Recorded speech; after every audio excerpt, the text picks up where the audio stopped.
Hey guys, it's Mitch. How's it going? We're back to do some more Youngblood. We're down to like the last couple of issues of the original Youngblood series.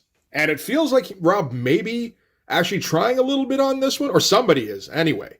So just before we get into this one, if you enjoy the channel, if you feel like you might want to help out a little bit, what you can do is in the description, there's a link to my Patreon. And if you subscribe there, that'll give you access to everything I do, from the Blood Force stuff to the YouTube videos before they get uploaded to YouTube, as well as some Patreon exclusive content.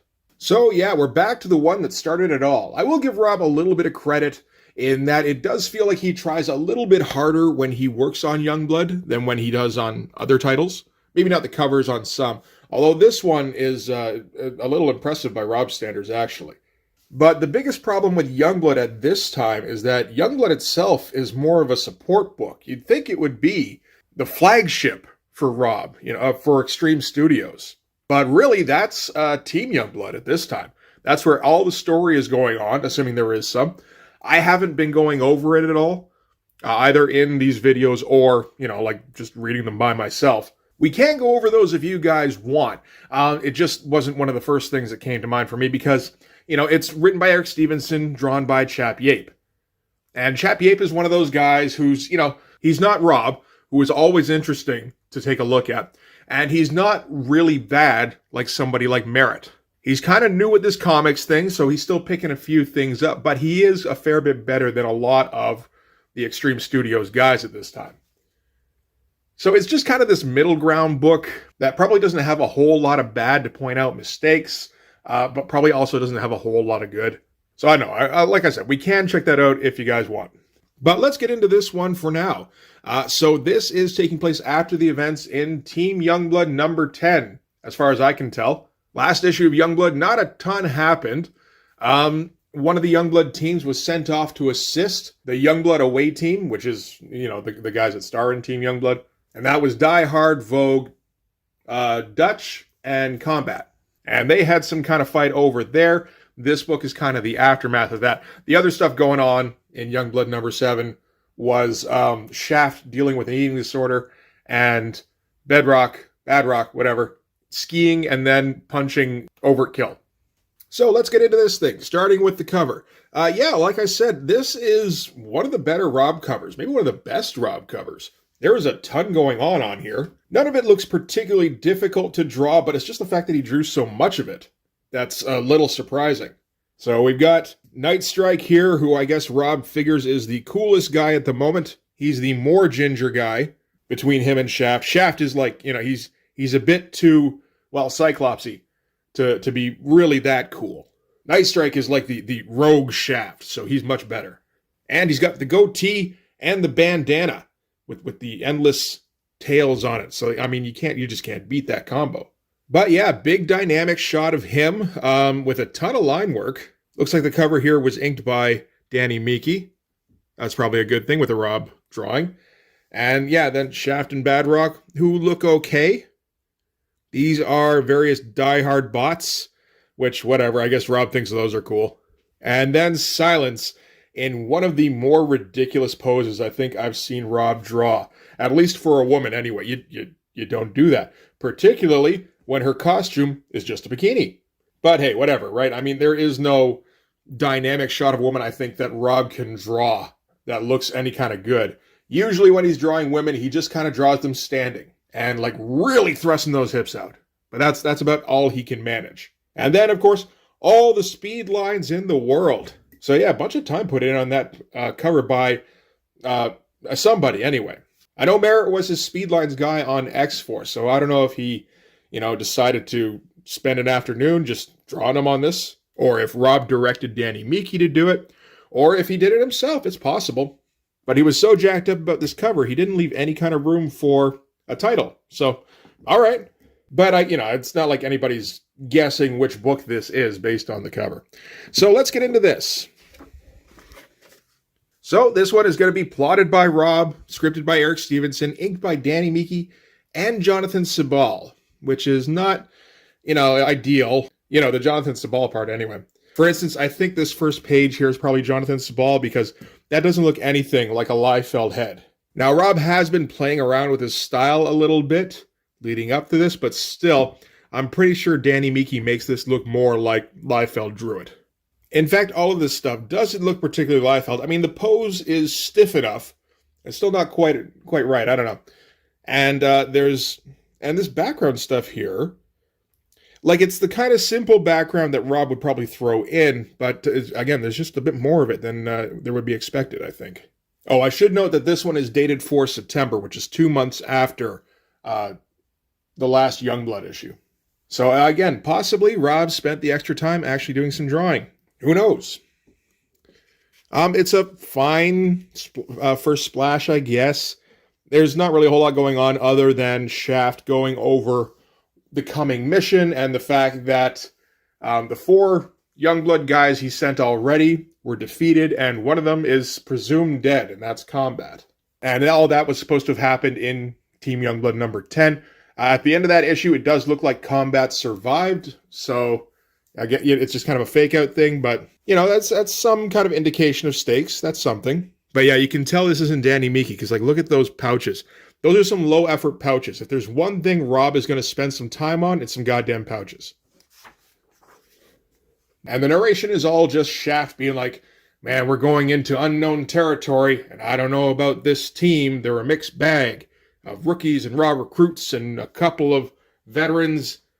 So we got Troll and Night Saber, who are the new members of Youngblood. We've got Task and Silence, Silence with a P, a silent P, who are raw rookies out of the Blood Pool, which is the Youngblood training program. And we've got a bunch of Die-Hard 3000 prototypes, apparently. This is the first time I'm seeing them. I assume they probably showed up in Team Youngblood at some point, but who fucking knows? So yeah, Task looks like Rob's new Shatterstar, at least with the headgear, and it looks like he's got some swords.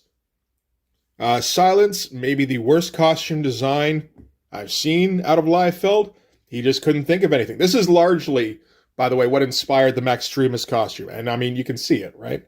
And then we got Troll, who Rob cannot figure out how to draw. I assume they're just gonna, like, roll him into battle, because, like, there's no way those legs move. Look at those fucking legs! The arms can't bend because he can't figure out where the elbow is. Half of him is pectoral. And yet he's still got all sorts of neck going on here. It's a mystery to me how he still thinks this is a good idea, this character. And I don't know what they're all looking at, because, I mean, that's Shaft over there. I guess they're all looking at us, kind of giving, hey, what's up, you know, kind of thing. Or they might be looking at Badrock. He's the only one who's not in this group shot. And Badrock's looking forward to getting dropped in so that he can avenge his former compatriot in Combat, who, again, you know, they assume is dead. This is a decent splash in terms of effort. Like, I think one of the most surprising things is that most of them seem to be on the correct plane. You know, a lot of these guys are at different depths. This guy here kind of working in relation to Silence is maybe the most surprising. Shaft almost works until you see just what's going on with the 1 foot here, and it's like, oh man, that's pretty bad. But, I mean, he still tried, and he still understood at least that he's got to make that particular character smaller. Rob doesn't always remember that part. And I mean, yeah, like, Silence is, like, coming down below the panel border here, but she is also the most in front, so, I mean, you can kind of let that slide. This is, again, good in terms of effort. The Troll kind of fucks everything up here, but the rest of it, yeah, kind of impressive almost. And this knuckle crack from Badrock is a little weird. He looks a little bit like he's thirst trapping here, but... You know, I guess we can give Rob some credit again for interlocking fingers. Like, he can't figure out how to do that on a gun. So, you know, just even doing it a little bit here. Although he might have left that up to Danny Miki. Would anybody be surprised? And we're going to get, again, another page that's got a fair amount of line work. Although I will say, like, this here looks like it's Jonathan Sabal. Looks very different from this page here. And not nearly as much line work on the characters. He is, you know, reproducing the bricks. Like, there's every brick here got delineated. So, like, compare this head and this head. It looks like they're almost the same, really, in terms of the amount of line work. That's kind of interesting. But, like, the hair looks way better on the Danny Miki version. Yeah, he seems to understand where to use a brush for one thing anyway. This page here, nothing whatsoever is going on. They're just having a little chat, and, Shaft's going, I'm worried about this mission. And Task goes, well, you shouldn't be worried. We're all Youngblood guys now, right? Even us raw rookies who are out of the blood pool program. Like me and Silence. We're raw rookies. But we're still Youngblood, so we're going to be good. So from there, we cut to the Spawn alley, where he hangs out with the bums, because that's going to be in this comic for some reason. So yeah, they're just kind of hanging out in the alley, and Spawn mopes around the edges, as he often does. I don't know if this is our first Liefeld Spawn. It feels like it is, though. Again, nothing happening yet. This is page 5. Oh, here we go. Here's some stuff. So one of the bums is making fun of Spawn a bit. But more lighthearted ribbing kind of thing. But figures he can get away with it because he was the guy who stitched Spawn's face up. So this is the Spawn stitching here. Didn't exactly go all out trying to make it look like, physical laces or anything like it was in the comic from what I remember. But, it's something. And again, there's some work going on in the texture on Spawn's face here. That's not bad for Rob. But this shit doesn't even look remotely like Rob. But anyway, yeah, so he's laughing about it, gets shot in the head, or behind the head, and maybe the shock wave just kind of propels all the blood out of his face. That could be it too. Because we see no exit wound or entry wound. So unless he just managed to hit just the back of the head, that could be it. So the bums go and get Spawn and tell him that somebody's shooting them all. There's elements of this that look a little bit Capullo-ish, actually.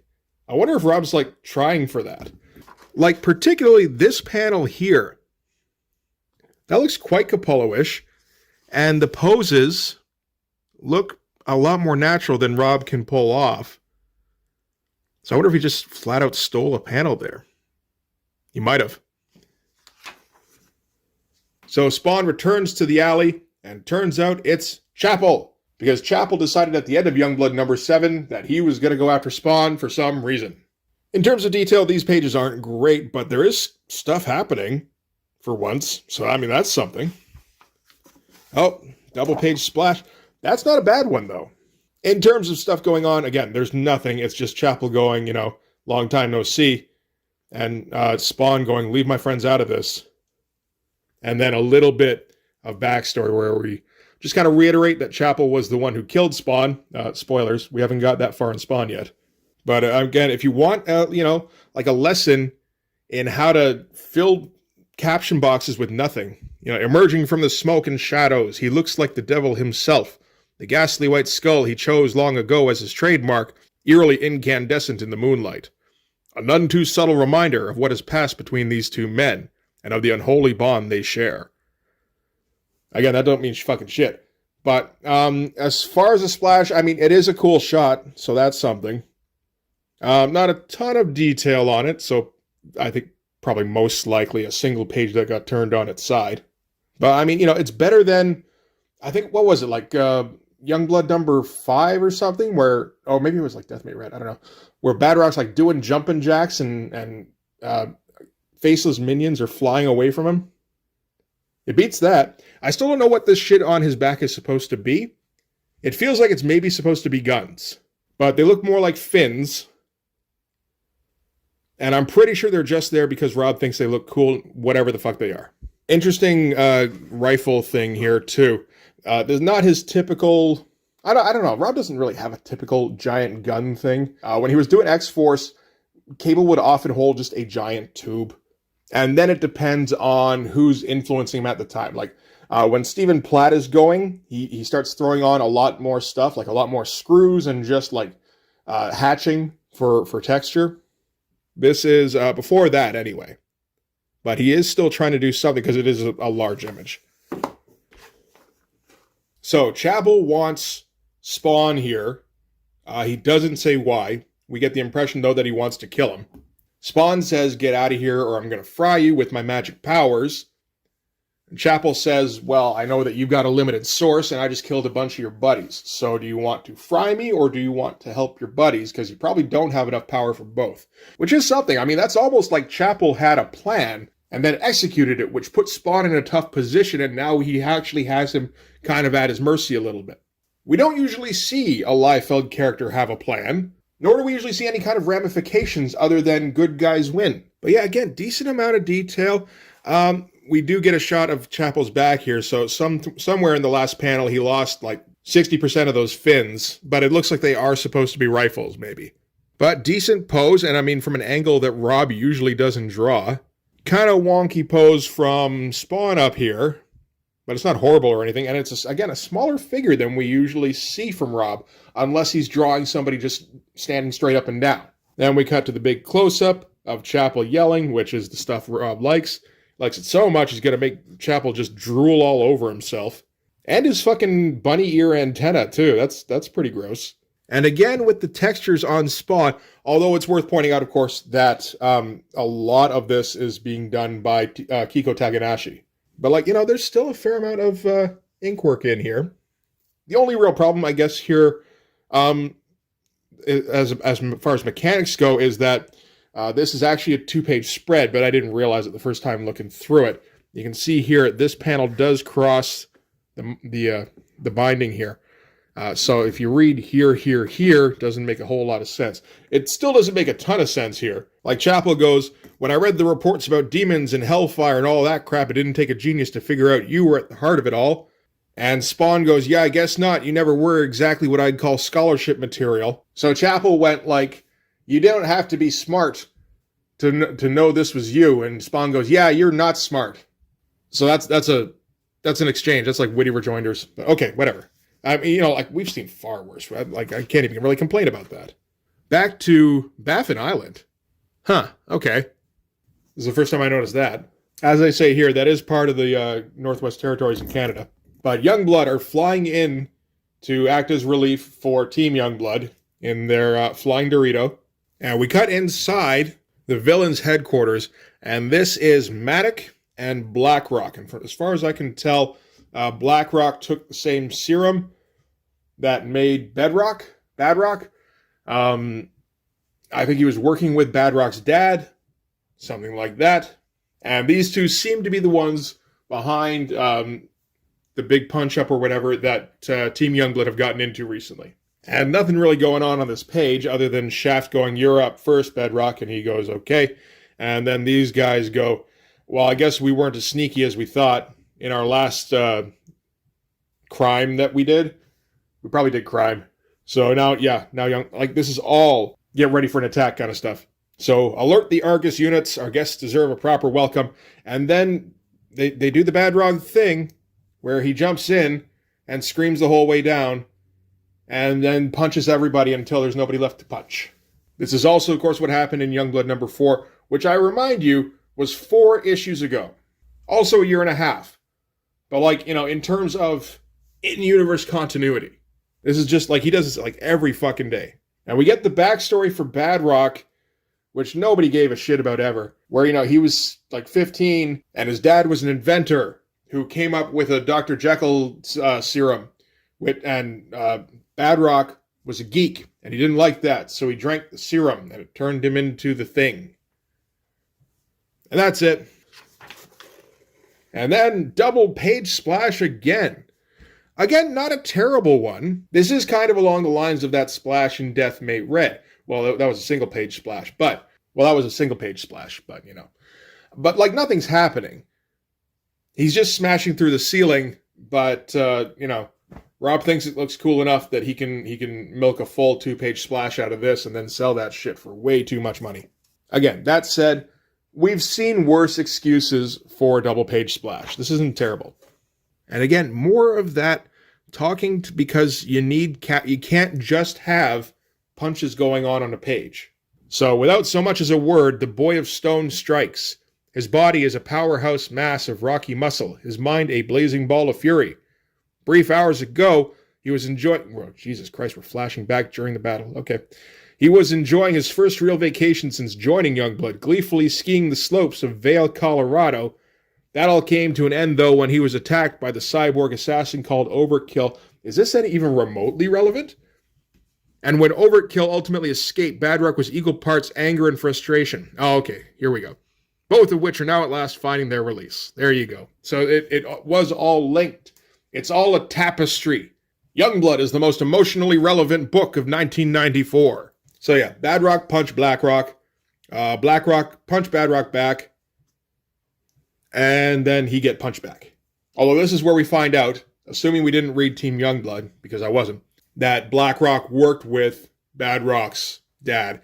And I mean, this is okay for like evil twin battle kind of stuff. That part's kind of cool at least. I mean, like, you know, Rob does get that part right. And these pages look okay.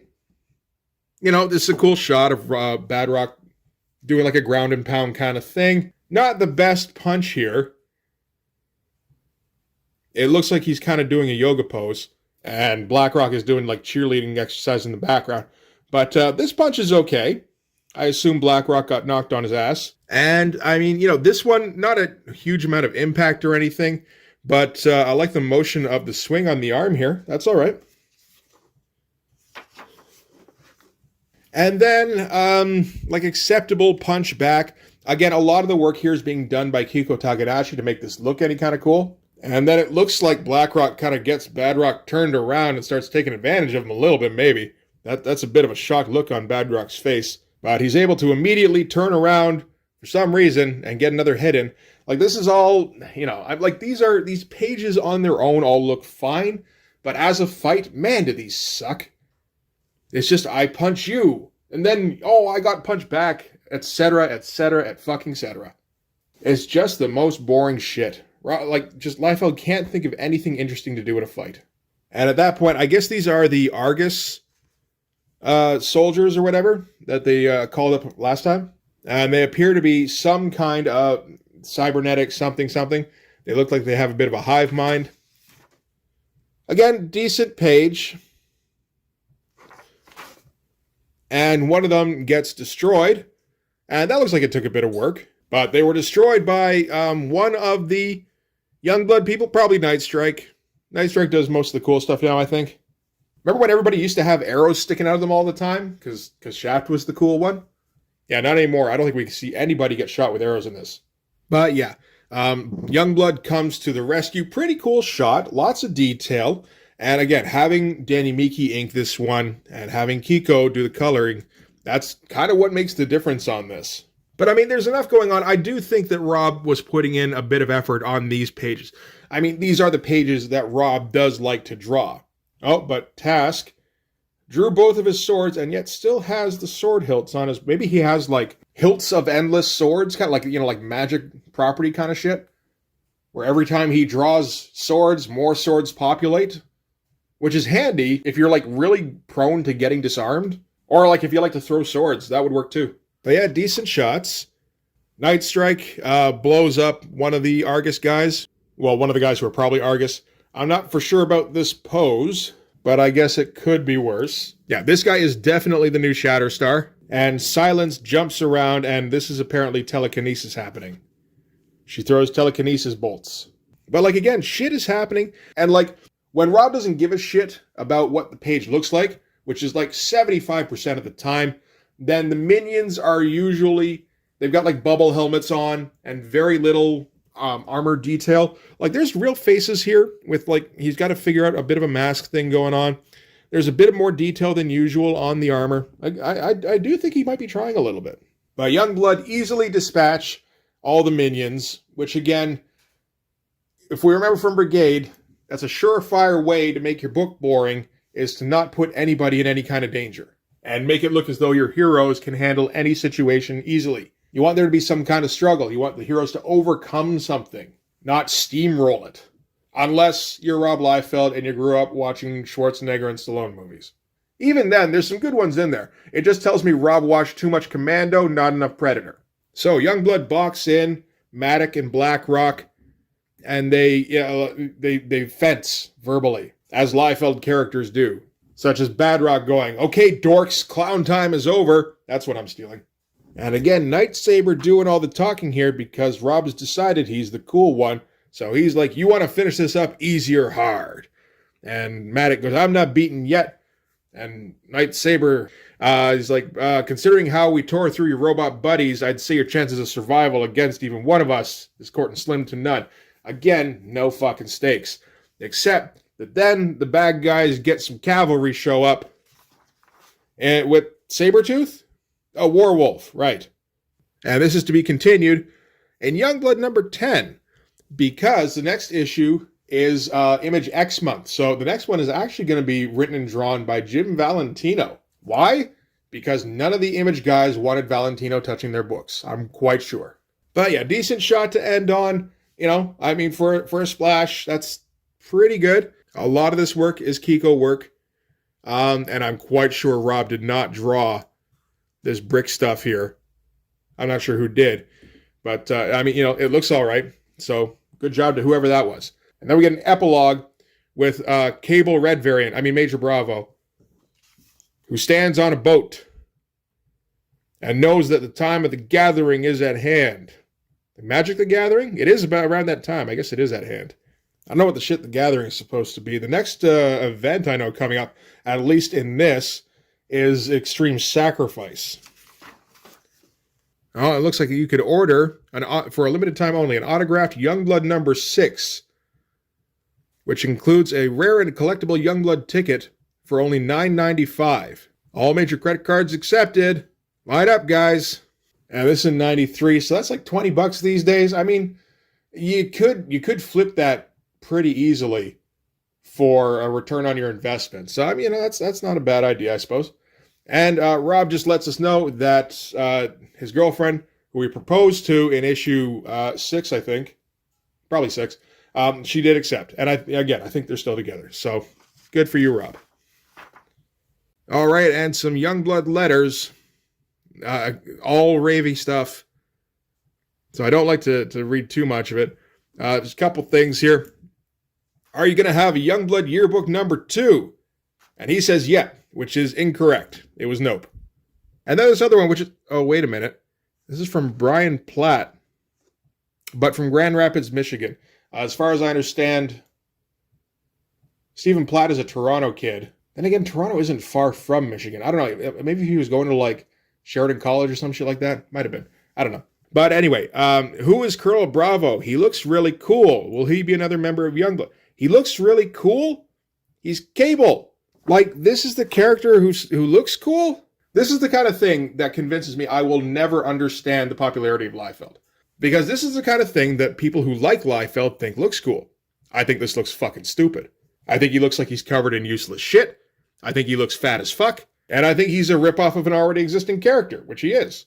And we have seen him do absolutely fucking nothing so far. So why does he seem cool? I don't know. I just don't know.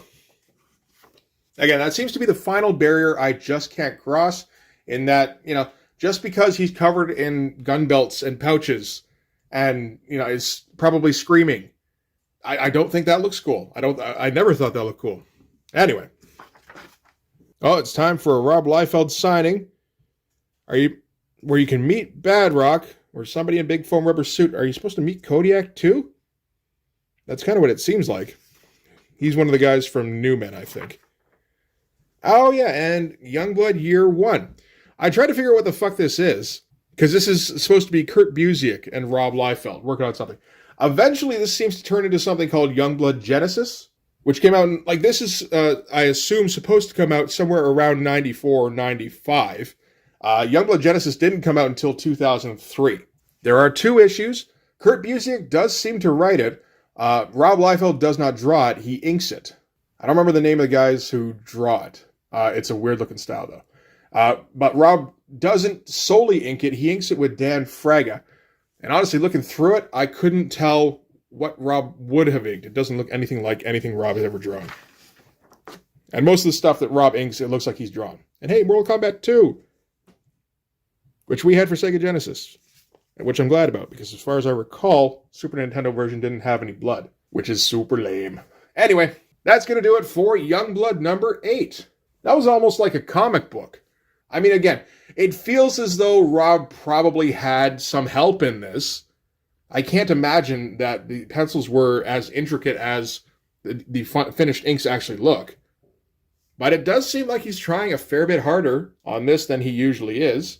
And he's got all his best guys working on it. Kiko Takadashi and Danny Miki. Those are the guys that make Rob look as good as he can.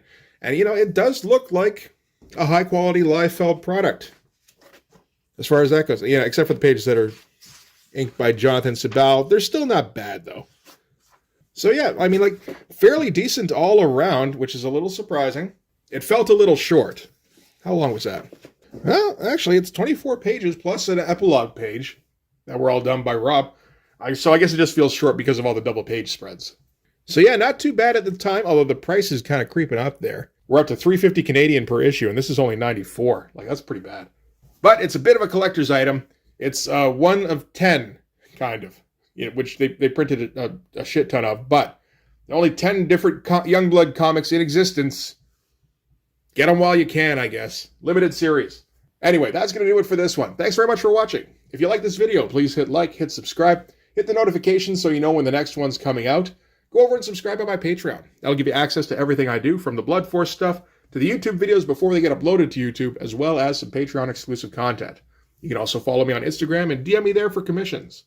So yeah, we're approaching the end of the Liefeld drawing Youngblood era. From here, he'll just hire other people and draw covers for the most part. So again, soak it up while you can. But yeah, that's going to do it. Thanks again. I'll see you guys in the next one. Bye-bye.